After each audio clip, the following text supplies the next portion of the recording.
पाओगे और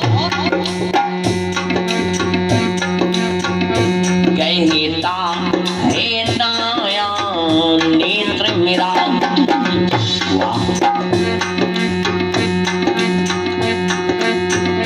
कहता है नया नेत्र मेरा, तुम विधवा मुझे बनाओगे।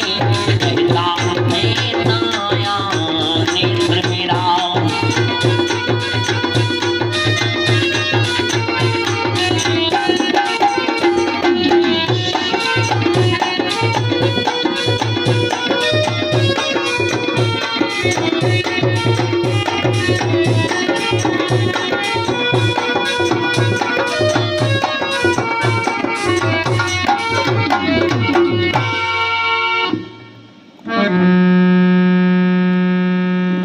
कितने लोगों ने आपको समझाया।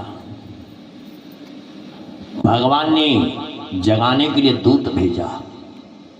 और एक बात बता दें, जो भी हमारे श्रोताजन बैठे हैं, ये कभी आभास करना कि परमात्मा अवसर सबको देता है। अब संभाल ना पाओ, ये भगवान की जिम्मेदारी नहीं है। एक बार नहीं, न जाने कितनी बार परमात्मा अवसर देता है कि अब संभल जाओ, अब संभल जाओ। और अगर नहीं समझे तो भगवान को दोषी मत बनाओ। चलिए आज रावण की राय सुनो मंदोदरी। उस बानर वाले तपसी से क्या मेरी प्रभुताई कम है? क्या मेरी प्रभुताई कम है? और दूंगा न कदापि जानकी को, जब तक मेरे दम में दम है।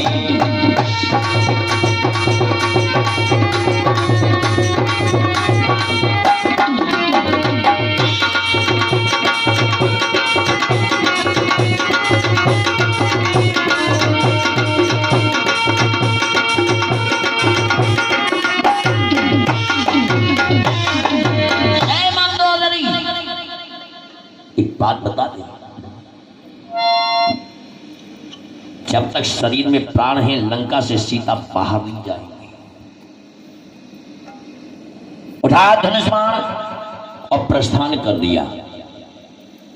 एक दिवस अति कुपित हो उठे कौशलाधीश, काट दिया क्षण मात्र में रावण के 10 शीश। 10 शीश कट गए रावण के। जय जयकार होने लगी भगवान की। लेकिन इतने में क्या हुआ? पर उसी समय सबने देखा नूतन सिर प्रकट हुए उसके। सिर थे या जादू के पुतले, कट कर फिर प्रकट हुए उसके। पुनः शीश जग गए। और जब पुनः शीश लगे तो भगवान कहने लगे, ये क्या बात है? कोई जादू जानता है क्या ये? विभीषण कहने लगे, महाराज ये जादू नहीं है, ये भगवान शंकर का ध्यान लगाए बैठा है, महामृत्युंजय का जाप कर रहा है। और विश्राम सागर ग्रंथ में लिखा है, जो हमारे पैंतेपुर के जन्मे बाबा रघुनाथ दास जी के द्वारा ग्रंथ लिखा गया है, विश्राम सागर।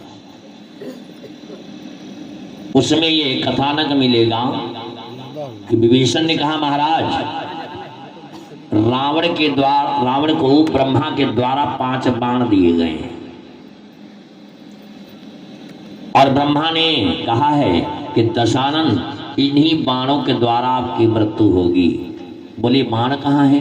कहा यही तो, ये बाणों की जानकारी केवल रावण को है, मंदोदरी को है, तीसरा व्यक्ति नहीं जानता है।